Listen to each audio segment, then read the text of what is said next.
नमस्कार, स्वागत है आप सभी का। आप देख रहे हैं सुबह 9 बजे। मैं हूं प्रीति। आइए खबरों के सफर को आगे बढ़ाते हैं। शुरुआत करते हैं हेडलाइंस के साथ। विश्व कप सेमीफाइनल मुकाबले में भारत और ऑस्ट्रेलिया आमने सामने। ऑस्ट्रेलिया ने टॉस जीतकर लिया पहले बल्लेबाजी करने का फैसला। पूरे देश में क्रिकेट का बुखार। ऑस्ट्रेलिया में भारतीय दर्शकों की जुटी भीड़। सिडनी स्टेडियम की 70% से ज्यादा सीटों से टीम इंडिया की जीत के लगेंगे नारे।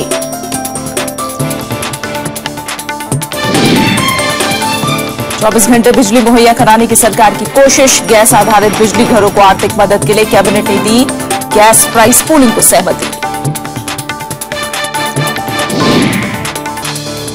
भूमि अधिग्रहण बिल पर केंद्रीय ग्रामीण विकास मंत्री का बयान। सर्वसम्मति बनाने की कोशिश जारी। जरूरत पड़ने पर नए अध्यादेश का विकल्प खुला।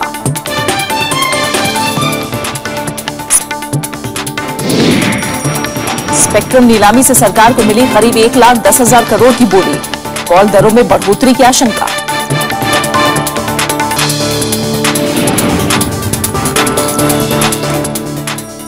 और आज खबरों के सफर की शुरुआत होगी वर्ल्ड कप से जुड़ी खबरों के साथ।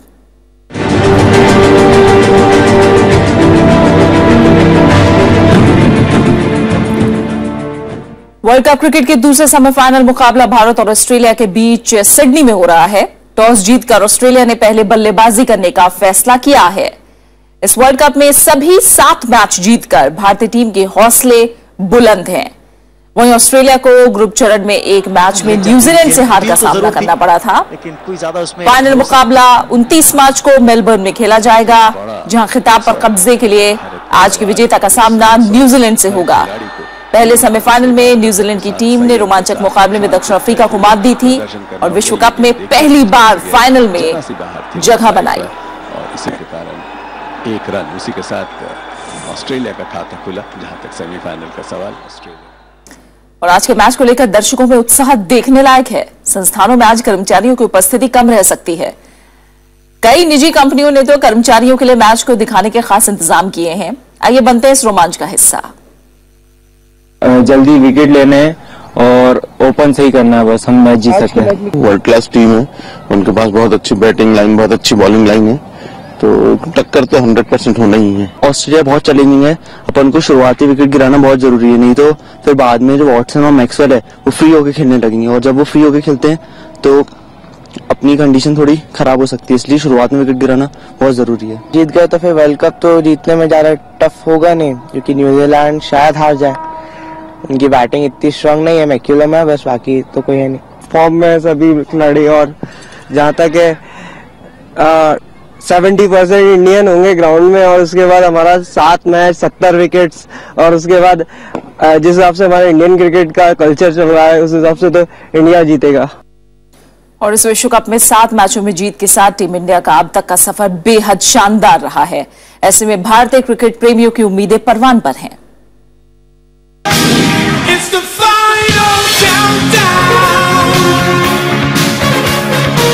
विश्व कप का सबसे बड़ा मुकाबला, सबसे बड़ा रोमांच, फाइनल से पहले सबसे बड़ा मैच। क्या इतिहास दोहराएगी टीम इंडिया? विश्व विजेता के खिताब से टीम इंडिया अब महज 2 कदम दूर है। दूसरे सेमीफाइनल में ऑस्ट्रेलिया और टीम इंडिया के बीच एक रोमांचक मुकाबले का आसार है। इस वर्ल्ड कप में टीम इंडिया ने लगातार 7 मैचों में जीत हासिल की है। लीग मैच में उसने पाकिस्तान, दक्षिण अफ्रीका, वेस्ट इंडीज जैसी धुरंधर टीमों को हराया है, जबकि ऑस्ट्रेलिया ने क्वार्टर फाइनल समेत 5 मैच जीते हैं। विश्व कप क्रिकेट के इतिहास की बात करें तो भारत का ऑस्ट्रेलिया से 10 बार सामना हुआ है, जिसमें से टीम इंडिया ने 3 और कंगारुओं ने 7 मैच जीते हैं। हालांकि सिडनी क्रिकेट ग्राउंड पर टीम इंडिया का रिकॉर्ड अच्छा नहीं रहा है। टीम ने अब तक यहां 17 वनडे मैच खेले हैं, इसमें से उसे 4 में जीत मिली, जबकि 12 में हार का सामना करना पड़ा। भारत ने 2011 में क्वार्टर फाइनल में ऑस्ट्रेलिया को हराकर विश्व कप से बाहर किया था। उम्मीद है इस बार भी टीम इंडिया ऐसा ही इतिहास दोहराएगी। टीम इंडिया के फैंस की बस यही ख्वाहिश है। Bureau report, Rajya Sabha TV. और आइए अब रुख कर लेते हैं कुछ और अहम खबरों का। देश में बंद पड़े गैस आधारित बिजली घरों को चालू करने के लिए केंद्र सरकार ने आर्थिक मदद और निवेश मुहैया कराने का फैसला किया है। आर्थिक मामलों की कैबिनेट समिति ने गैस पावर प्लांटों में निवेश बढ़ाने के लिए गैस प्राइस पूलिंग के प्रस्ताव को मंजूरी दी है। अब आयातित गैस और घरेलू गैस को मिलाकर पावर सेक्टर को गैस की आपूर्ति की जाएगी। इसके अलावा राष्ट्रीय सुपर कंप्यूटर मिशन को भी कैबिनेट से मंजूरी मिल गई है। लगभग 31 गैस बेस्ड पावर प्लांट्स बंद पड़े हैं या चालू नहीं हो पाए हैं और उनको बैंकों में भी बहुत खतरा रहा कि वो एनपीए हो सकते हैं। केंद्र सरकार ने बुधवार को देश में बिजली उत्पादन क्षमता का ज्यादा दोहन करने के लिए कई महत्वपूर्ण फैसले किए। बंद पड़े गैस आधारित बिजली घरों को पावर सिस्टम डेवलपमेंट फंड यानी पीएसडीएफ से ई बिडिंग के जरिए धनराशि मुहैया कराई जाएगी। ऊर्जा मंत्री पीयूष गोयल के मुताबिक इस फैसले से 24 घंटे बिजली देने का सरकार का लक्ष्य हासिल करने में मदद मिलेगी। पावर सिस्टम डेवलपमेंट फंड उसके द्वारा सहायता एक रिवर्स बिडिंग प्रोसेस ई बिडिंग प्रोसेस द्वारा ऑफर की जाएगी गैस बेस्ड पावर प्लांट्स को, जिससे जो प्लांट्स कई वर्षों से बंद पड़े हैं लेकिन उनमें क्षमता है कि वो एक साफ सुथरी बिजली क्लीन एनर्जी बना सके। इसके अलावा गेल और जीएसपीएल को स्पॉट बेसिस पर गैस आयात करने के प्रस्ताव को भी मंजूरी दे दी गई। आर्थिक मामलों की कैबिनेट कमेटी ने राष्ट्रीय सुपर कंप्यूटर मिशन के तहत 73 नए सुपर कंप्यूटर इंस्टॉल करने का भी फैसला किया है। By this initiative we are going to install 73 super computers in different parts of the country, and all will be linked by a computer grid. ये लगभग 4,500 करोड़ की योजना है। कैबिनेट ने बुधवार को कई और अहम फैसले किए। केंद्र सरकार खाद्य सुरक्षा कानून के तहत राज्यों को ज्यादा आर्थिक मदद देगी। केंद्र सरकार अब राज्य में एक जगह से दूसरी जगह तक माल की ढुलाई का आधा खर्च भी उठाएगी। इसके अलावा राशन की दुकान वाले को मिलने वाले कमीशन का आधा खर्च भी केंद्र सरकार वहन करेगी। इससे केंद्र के खजाने पर करीब 4,341 करोड़ रुपए का बोझ पड़ेगा। सरकार सड़क परिवहन पर यातायात बोझ कम करने और कम दाम पर सामान की ढुलाई के लिए 101 जलमार्गों को राष्ट्रीय जलमार्ग के रूप में विकसित करेगी। पोर्ट संबंधी रेलवे प्रोजेक्ट्स को वित्तीय संसाधन मुहैया कराने के लिए 500 करोड़ रुपए के शुरुआती निवेश से स्पेशल पर्पस व्हीकल का गठन किया जाएगा। कैबिनेट ने भूमि अधिग्रहण विधेयक के उन संशोधनों को भी मंजूरी दी जिन्हें लोकसभा में पारित बिल में शामिल किया गया था। विशाल दहिया, राज्यसभा टीवी। भूमि अधिग्रहण अध्यादेश की मियाद 5 अप्रैल को खत्म हो रही है, लेकिन विपक्ष और किसानों के विरोध को देखते हुए सरकार फिलहाल इसे और आगे बढ़ाने का इरादा छोड़ती दिख रही है। सरकार ने कहा है कि किसानों के हित में वो विपक्ष के सुझाव को भी शामिल करने के लिए तैयार है। विपक्ष ने जमीन अधिग्रहण कानून में बदलावों के खिलाफ सरकार को घेरने की कोशिशें तेज कर दी हैं। पटना में बुधवार को कांग्रेस कार्यकर्ता किसानों के साथ सड़कों पर उतरे। इस मुद्दे पर एकजुट विपक्ष के चलते ही सरकार को संसद में भी भूमि अधिग्रहण संशोधन विधेयक से पीछे हटना पड़ा। ऐसा लगता है कि नफा नुकसान का आकलन करते हुए सरकार ने अब भूमि अधिग्रहण पर फिर से अध्यादेश लाने का इरादा भी छोड़ दिया है। कोई अच्छा सुझाव है और भी सुधारने के लिए है तो आप दीजिए और बिल को साथ दीजिए, इसको पारित करने में मदद करिए और किसानों के हित में हम मिलकर काम करें, ये हमारा विनती है विपक्ष से। मंगलवार देर शाम तक प्रधानमंत्री नरेंद्र मोदी ने बीजेपी के शीर्ष नेताओं और केंद्रीय मंत्रियों के साथ इस मामले पर बैठक की। पार्टी की चिंता है कि भूमि बिल से उसकी छवि कहीं किसान विरोधी की न बन जाए। बीजेपी ने पार्टी नेताओं को ताकीद किया है कि वो जनता के बीच जाकर भूमि अधिग्रहण बिल पर पार्टी की स्थिति साफ करें। जून 2014 में एक कॉन्फ्रेंस होती है, उसमें लगभग सभी राज्यों के प्रतिनिधि, मुख्यमंत्री वगैरह आते हैं और आने के बाद जो है वो सबकी एक बार एक आम सहमति बनती है कि साहब जो प्रेजेंट भूमि अधिग्रहण कानून है उसमें कई तरह की खामियां हैं, उसकी वजह से कई तरह का जो डेवलपमेंटल एक्टिविटी है वो उसमें रोक लग रही है। केंद्र सरकार ने 2013 में पारित हुए इस कानून में कई बदलाव किए थे और अत्याधिक जरूरत बताते हुए दिसंबर में अध्यादेश लाया गया था। लेकिन लोकसभा से पारित ये बिल भारी विरोध और संख्या बल में कमी की वजह से राज्यसभा में नहीं रखा जा सका। इस विधेयक ने कांग्रेस के नेतृत्व में विपक्ष को भी एकजुट कर दिया। The opposition of the majority in the parliament of both the houses against this bill, but the government is still not able to understand the situation properly. The fact remains that this amendment is going to be anti-farmer. RSS ने भी BJP को आगाह किया है कि भूमि अधिग्रहण bill पर आगे बढ़ने की कीमत पार्टी को बिहार और दूसरे विधानसभा चुनाव में चुकानी पड़ सकती है। भूमि अधिग्रहण के मुद्दे पर बीजेपी और सरकार परसेप्शन की लड़ाई में उलझ गई है, जहां एक तबका ये मानता है कि अगर सरकार इस बिल के साथ आगे बढ़ती है तो उसकी छवि किसान और गरीब विरोधी बन सकती है। वहीं एक तबका ये मानता है कि अगर इस बिल को पास नहीं कराया जाता है और सरकार पीछे हटती है तो नरेंद्र मोदी की मजबूत प्रधानमंत्री की छवि खतरे में पड़ सकती है। कैमरामैन अरविंद के साथ श्याम सुंदर, राज्यसभा टीवी, दिल्ली। केंद्रीय ग्रामीण विकास मंत्री चौधरी बीरेन सिंह ने कहा है कि सरकार भूमि अधिग्रहण विधेयक पर विपक्षी पार्टियों के साथ आम सहमति बनाने की एक और कोशिश कर सकती है और फिर से अध्यादेश भी जारी कर सकती है। चंडीगढ़ में उन्होंने कहा कि हम एक और कोशिश करने और राजनीतिक पार्टियों से बातचीत करने पर विचार कर रहे हैं ताकि आम सहमति बन सके। उन्होंने कहा कि 5 अप्रैल को भूमि अधिग्रहण अध्यादेश निष्प्रभावी हो जाएगा। ऐसी स्थिति में हम फिर से अध्यादेश ला सकते हैं। साथ ही उन्होंने विपक्षी पार्टियों पर किसानों को गुमराह करने का आरोप लगाया। जो हम चाहेंगे कि विपक्ष को भी इस बात का एहसास हो कि जहां तक कंसेंट क्लॉज की बात, ये एक ऐसा मुद्दा है जिस पे बहुत विचार करने की जरूरत है। हम ये चाहेंगे कि किसानों को विश्वास में लेके ये कार्रवाई होनी चाहिए और इसमें कोई सहमति बनती है तो हम 70-80 को नीचे उसको 50-60 लाने तक की बात भी सोची जा सकती है और वो भी लैंड से संबंधित। दिल्ली विधानसभा ने राज्य की भ्रष्टाचार निरोधक शाखा की शक्तियों में कटौती करने वाले केंद्रीय गृह मंत्रालय की अधिसूचना के खिलाफ प्रस्ताव को मंजूरी दी। इसमें 1993 में दिल्ली एसीबी को दी गई मूल शक्तियों को बहाल करने की मांग की गई है। उप मुख्यमंत्री मनीष सिसोदिया ने विधानसभा में इससे जुड़ा प्रस्ताव पेश किया जो ध्वनि मत से पारित हो गया। हालांकि बीजेपी ने प्रस्ताव से असहमति जताते हुए सदन से वॉकआउट किया। केंद्र सरकार ने 23 जुलाई 2014 को एक अधिसूचना जारी करके भ्रष्टाचार निरोधक शाखा के कार्य को सीमित कर दिया था।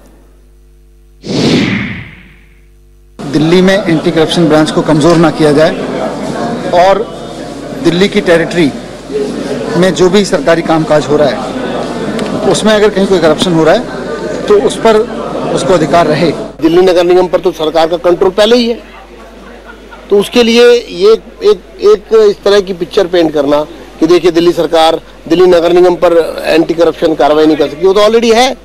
तो जो आपके ज्यूडिक्शन में है उस पर तो आप कहीं कार्रवाई नहीं कर रहे। शनिवार को होने वाली आम आदमी पार्टी की राष्ट्रीय परिषद की बैठक से पहले नया विवाद पैदा हो गया है। राष्ट्रीय परिषद से एक दिन पहले यानी शुक्रवार को असंतुष्ट नेताओं पर समानांतर बैठक बुलाने का आरोप लगा है। पंजाब से पार्टी नेता अशोक तलवार ने इसकी जांच की मांग की है। उधर एडमिरल रामदास ने अरविंद केजरीवाल से मुलाकात की। अमृतसर से राष्ट्रीय परिषद के सदस्य अशोक तलवार की चिट्ठी ने आम आदमी पार्टी की आंतरिक कलह को फिर सामने ला दिया है। तलवार का आरोप है कि राष्ट्रीय परिषद की बैठक से पहले 27 मार्च की बैठक के लिए उन्हें बार बार फोन किया गया। कुछ लोग हैं उसमें, यदि आपके पास लेटर है तो उस पर कुछ लोग हैं, तो मैंने इशारा किया है उनकी तरफ कि ये लोग कुछ कर रहे हैं, तो मीटिंग कॉल करने की कोशिश की जा रही है और क्यों एक दिन पहले बुलाने का मकसद क्या है? यदि मीटिंग है तो ऑफिशियली उसी दिन बुलाई जाए। तलवार ने फोन कॉल्स करने वाले कुछ नेताओं के नाम भी बताए। हालांकि उन्होंने किसी बड़े नेता का नाम नहीं लिया, लेकिन पार्टी नेता शांति भूषण ने बयान जारी कर 27 मार्च को बैठक बुलाने की खबर का खंडन किया। उन्होंने कहा कि वो 28 मार्च को राष्ट्रीय परिषद की बैठक में ही शामिल होंगे और वहां अपनी बात रखेंगे। पहली बात तो ये कि किस मकसद से मीटिंग बुलाई जा रही है ये समझना जरूरी होगा, और उसमें पार्टी विरोधी अगर कोई गतिविधि होती है, कोई कार्रवाई होती है तो निश्चित रूप से पार्टी उसका संज्ञान लेगी। पार्टी में असंतुष्टों को मनाने की कोशिशें भी जारी हैं। राष्ट्रीय परिषद की बैठक से पहले योगेंद्र यादव और प्रशांत भूषण केजरीवाल से मिल सकते हैं। 4 मार्च को राष्ट्रीय कार्यकारिणी ने प्रशांत भूषण और योगेंद्र यादव को पीएसी से बाहर कर दिया था। आम आदमी पार्टी में वर्चस्व की लड़ाई भले ही केजरीवाल जीत गए हों, लेकिन अब उसी वर्चस्व को हासिल करने के लिए पार्टी का हर सदस्य जुट गया है। यही वजह है कि पार्टी की छोटी छोटी लड़ाई भी बड़ा रूप ले रही हैं और पार्टी को कमजोर कर रही हैं। कैमरा पर्सन सुरेश के साथ अनु दीवान, राज्यसभा टीवी, दिल्ली। और क्रिकेट का रोमांच भी आप तक पहुंचाते चलेंगे। हम साथ साथ आपको बता दें, भारत को पहली कामयाबी मिल गई है और 1 विकेट ऑस्ट्रेलिया का गिर गया है। फिलहाल 15 रन का कुल स्कोर है। डेविड वार्नर आउट हो गए हैं और उमेश यादव ने यह कामयाबी हासिल की है। उन्होंने डेविड वार्नर का विकेट झटका है। आइए आगे बढ़ते हैं। आज दिल्ली में प्रधानमंत्री Narendra Modi national Ganga river basin authority की बैठक की अध्यक्षता करेंगे। गंगा मिशन योजना पर चर्चा के लिए होने वाली इस महत्वपूर्ण बैठक में गंगा पथ के सभी राज्यों के मुख्यमंत्री शामिल होंगे।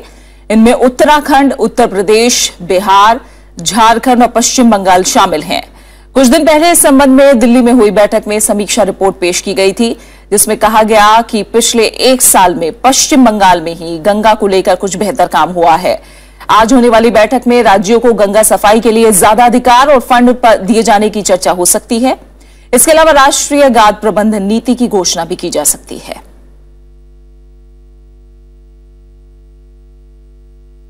आम जनता की शिकायतों के निवारण के साथ केंद्र और राज्यों की परियोजनाओं की निगरानी के लिए प्रधानमंत्री नरेंद्र मोदी ने प्रगति नाम से बुधवार को नया पोर्टल लॉन्च किया। इस पोर्टल के जरिए प्रधानमंत्री सभी केंद्रीय सचिवों और राज्यों के मुख्य सचिवों के साथ वीडियो कॉन्फ्रेंसिंग कर सकते हैं। इसके साथ ही पोर्टल में चालू परियोजनाओं की ताजा स्थिति का वीडियो दिखाने की भी सुविधा होगी। पोर्टल के जरिए प्रधानमंत्री हर महीने के चौथे बुधवार को अलग अलग परियोजनाओं की प्रगति की समीक्षा करेंगे। ये पोर्टल जनता की शिकायतों को दूर करने का नायाब तरीका साबित हो सकता है। सबसे पहले जनता इस पोर्टल पर अपनी शिकायतें दर्ज कर सकती है। इन शिकायतों की निगरानी सीधे पीएमओ से होगी। जनता की शिकायतों को अलग अलग श्रेणियों में विभाजित करने के बाद उन्हें हर महीने के तीसरे बुधवार को नौकरशाहों के सामने रखा जाएगा। सभी केंद्रीय सचिव और राज्यों के मुख्य सचिवों को इन शिकायतों को दूर करने के लिए 1 हफ्ते का वक्त मिलेगा। इसके बाद महीने के अंतिम बुधवार को वीडियो कॉन्फ्रेंसिंग पर सचिवों और मुख्य सचिवों से इन शिकायतों पर की गई कार्रवाई का ब्यौरा मांगा जाएगा।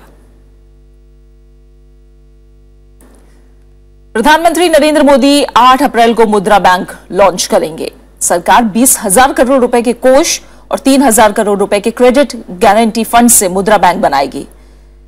वित्त मंत्री अरुण जेटली ने बजट भाषण में इसकी घोषणा की थी। सरकार मुद्रा बैंक के जरिए छोटे कारोबारी, स्वयं सहायता समूह, छोटी माइक्रो फाइनेंस कंपनियों, एनबीएफसी और ट्रस्ट को सस्ता कर्ज मुहैया कराएगी। साथ ही यह संस्था एक नियंत्रक का भी काम करेगी। देश में इस समय 5,77,00,000 छोटे कारोबारी हैं जो अभी भी परंपरागत रूप से कारोबार कर रहे हैं। साथ ही उनकी पहुंच बैंकों तक नहीं है। नए बैंक के प्रारूप को लेकर वित्त मंत्रालय, आरबीआई सहित सभी संबंधित पक्षों के साथ बातचीत करके फ्रेमवर्क तैयार किया गया है। मुद्रा बैंक के कामकाज से जुड़ी रूपरेखा 8 अप्रैल को मुद्रा बैंक का औपचारिक शुभारंभ होने से पहले तैयार कर ली जाएगी। मुद्रा बैंक के शुभारंभ के दिन ही उसके कामकाज की रूपरेखा का भी खुलासा किया जाएगा।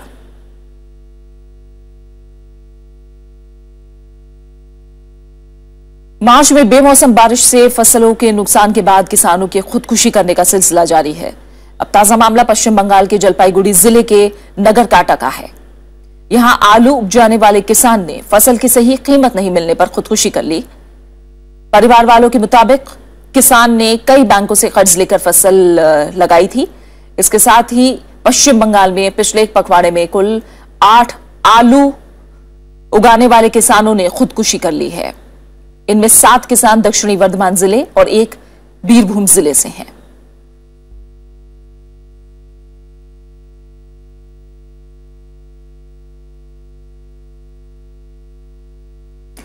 देश में दूरसंचार स्पेक्ट्रम की सबसे बड़ी नीलामी बुधवार को खत्म हो गई। 19 दिन तक चली इस नीलामी से सरकार ने 1,09,874 करोड़ रुपए की राशि जुटाई है, लेकिन ऑपरेटरों ने जिस तरीके से आक्रामक बोलियां लगाई हैं, उससे मोबाइल दरों में बढ़ोतरी हो सकती है।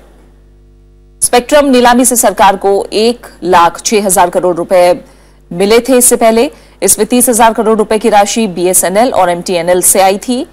इस बार बीएसएनएल और एमटीएनएल से कोई राशि नहीं मिली है। इस बीच वित्त मंत्री अरुण जेटली ने कहा है कि स्पेक्ट्रम को लेकर शून्य नुकसान की परिकल्पना गलत साबित हुई है। मेक इन इंडिया कार्यक्रम और आधारभूत ढांचे में निवेश के लिए कतर भारत में विशेष निवेश कोष की स्थापना करेगा। भारत दौरे पर आए कतर के अमीर तमीम बिन हमद अल थानी और प्रधानमंत्री नरेंद्र मोदी के बीच 6 समझौतों पर हस्ताक्षर हुए हैं। एक बड़े समझौते के तहत एक दूसरे की जेलों में बंद सजायाफ्ता कैदियों को अपने देशों की जेलों में सजा काटने की सहूलियत हो सकेगी। कतर के अमीर तमीम बिन हमद अल थानी और प्रधानमंत्री नरेंद्र मोदी के बीच 2 दौर की बातचीत हुई। प्रतिनिधिमंडल स्तर की बातचीत के अलावा आपसी और अंतर्राष्ट्रीय मुद्दों पर विस्तार से चर्चा हुई। कतर भारत में निवेश के लिए विशेष तंत्र बनाने पर सहमत हुआ। दोनों देशों ने रक्षा, सुरक्षा और व्यापार के क्षेत्र में आपसी सहयोग बढ़ाने पर जोर दिया। वहीं कतर ने इराक में 39 भारतीय बंधकों को छुड़ाने के लिए हर मुमकिन मदद का भरोसा दिलाया। We have 2 forms of projects available. One is ongoing projects or in ongoing sectors. For example, defense, railways and highways. मंगलवार की रात दिल्ली पहुंचे कतर के अमीर का राष्ट्रपति भवन में भव्य स्वागत हुआ। बाद में प्रधानमंत्री के साथ हुई मुलाकात में दोनों देशों के बीच 6 समझौतों पर हस्ताक्षर हुए। इसके तहत सजायाफ्ता कैदी अपने अपने देशों में सजा भुगत सकेंगे। सूचना प्रौद्योगिकी, मौसम विज्ञान और राजनयिकों के प्रशिक्षण के बारे में भी सहमति बनी। इसके अलावा टीवी समाचार और कार्यक्रमों के बारे में सहयोग के लिए कतर मीडिया कॉरपोरेशन और प्रसार भारती के बीच सहमति हुई। उपराष्ट्रपति मोहम्मद हामिद अंसारी ने भी कतर के अमीर से मुलाकात की। कच्चे तेल के मामले में कतर दुनिया के सबसे अमीर देशों में शुमार किया जाता है और भारत के लिए इसका खासा महत्व है। कतर के पास पर्याप्त पूंजी है और भारत के पास उसका उपयोग करने की क्षमता और संबंधित तकनीक। भारत और कतर के बीच सहयोग से अन्य मुस्लिम देशों के साथ भी भारत के संबंध अच्छे हो सकते हैं। राज्यसभा टेलीविजन के लिए कैमरा पर्सन शिव कुमार के साथ दिल्ली से अखिलेश सुमन। यमन गृह युद्ध के मुहाने पर पहुंच गया है। हूथी विद्रोहियों ने दक्षिण के महत्वपूर्ण शहर अदन पर कब्जा कर लिया है और राष्ट्रपति हादी लापता हो गए हैं। एक अज्ञात स्थान से उन्होंने संयुक्त राष्ट्र से अपील की है कि यमन की मदद करने वाले देशों को देश के भीतर हमला करने की इजाजत दी जाए। इस बीच भारत ने एक एडवाइजरी जारी करके अपने नागरिकों से तुरंत यमन छोड़ने को कहा है। अफरा तफरी की ये तस्वीरें यमन के दूसरे बड़े शहर अदन की हैं। राजधानी सना पर कब्जा करने के बाद हूथी विद्रोहियों ने कल अदन पर भी कब्जा कर लिया। राष्ट्रपति अब्दुल रब्बुह मंसूर हादी सना से भागकर अदन में ही छुपे थे, लेकिन अब वे अदन से भी गायब हैं। कोई नहीं जानता वे कहां हैं। किसी अज्ञात जगह से राष्ट्रपति हादी ने संयुक्त राष्ट्र से अपील की है कि मित्र देश यमन के भीतर हूथी विद्रोहियों और इस्लामिक स्टेट के खिलाफ हमले करें। इसके बाद यमन के विदेश मंत्री ने पूर्व राष्ट्रपति अब्दुल्ला सालेह और ईरान पर देश के हालात बिगाड़ने का आरोप लगाया।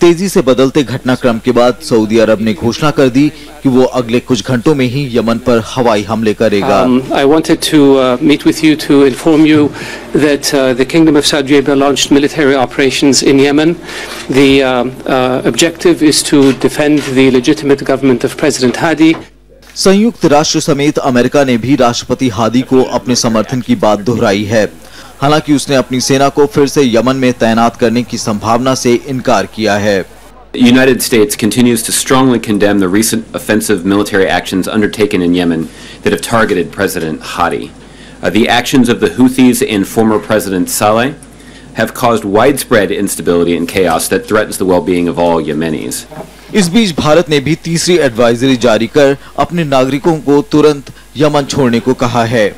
इस समय यमन में 3000 से ज्यादा भारतीय रह रहे हैं।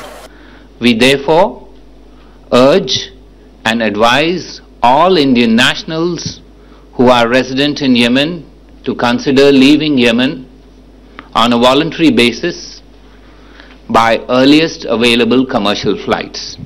यमन कई मोर्चों पर एक साथ जूझ रहा है। हूथी विद्रोही सरकार के साथ साथ अल-कायदा और इस्लामिक स्टेट के भी खिलाफ हैं। वहीं अपने विस्तार की संभावनाएं तलाश रहे इस्लामिक स्टेट ने यमन में हमले तेज कर दिए हैं। इसके अलावा यमनी सेना अपने राष्ट्रपति के समर्थन में शहरों में और सीमाओं पर दोनों जगह लड़ रही है। कुल मिलाकर कई पक्ष हैं जो एक दूसरे के खिलाफ लड़ रहे हैं और यमन इस दुष्चक्र से निपटने को छटपटा रहा है। Bureau report, Rajya Sabha TV. France में दुर्घटनाग्रस्त हुए जर्मन विंग्स एयरबस विमान के हादसे की सही वजह का अब तक पता नहीं चल सका है। ब्लैक बॉक्स और वॉइस रिकॉर्डर की जांच कर रहे अधिकारियों के मुताबिक हादसे के वक्त विमान में सवार दोनों पायलटों के बीच बातचीत हुई थी। अधिकारियों का कहना है कि विमान के आतंकी साजिश का शिकार होने की संभावना काफी कम है। मंगलवार से शुरू हुई जर्मन विंग्स एयरबस विमान की खोज गुरुवार सुबह भी जारी रही। फ्रांस के आल्प्स के सुदूरवर्ती क्षेत्र में चल रही इस खोज का मकसद विमान के कुछ खास पुर्जों का पता लगाना है, जिससे कि हादसे की सही जानकारी मिल सके। We have not yet fully understood and worked on it to be able to say. इस बीच फ्रांस के राष्ट्रपति Francois Hollande, German chancellor Angela Merkel और स्पेन के प्रधानमंत्री मारियानो राजोय ने घटनास्थल पर पहुंचकर हालात का जायजा लिया। उन्होंने जांच कर रही टीम को हर तरह के सहयोग का भरोसा दिलाया। I am very sure that we will be able to find out the cause of this terrible accident as soon as we have those data recorders both retrieved. Airbus A320 मंगलवार को Spain के Barcelona से Germany के डसेल्डॉर्फ की यात्रा पर था। उड़ान के बीच विमान एल्प्स डी हॉट प्रोविंस के पास अचानक रडार से गायब हो गया। इस दुर्घटना में विमान में सवार सभी 150 लोग मारे गए। Bureau report, Rajya Sabha TV. Afghanistan की राजधानी काबुल में हुए कार बम हमले में तकरीबन 7 लोगों की मौत हुई है, जबकि 36 लोग बुरी तरह से जख्मी हुए। यह हमला अफगान रक्षा मंत्रालय के नजदीक हुआ। इसके बाद पुलिस ने आसपास के सभी रास्तों को बंद करके जांच शुरू कर दी है। अब तक किसी भी आतंकी संगठन ने इस हमले की जिम्मेदारी नहीं ली है।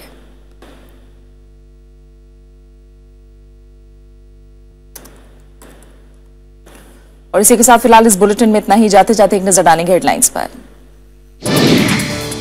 ऑस्ट्रेलिया के खिलाफ विश्व कप सेमीफाइनल मुकाबले में भारत को मिली पहली सफलता, सस्ते में निपटे डेविड वार्नर। पूरे देश में क्रिकेट का बुखार, ऑस्ट्रेलिया में भारतीय दर्शकों की जुटी भीड़। सिडनी स्टेडियम की 70% से ज्यादा सीटों से टीम इंडिया की जीत के लगेंगे नारे।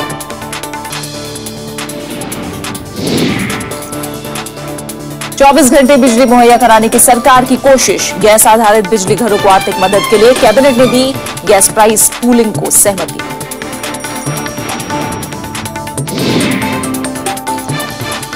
भूमि अधिग्रहण बिल पर केंद्रीय ग्रामीण विकास मंत्री का बयान, सर्वसम्मति बनाने की कोशिश जारी, जरूरत पड़ने पर नए अध्यादेश का विकल्प खुला।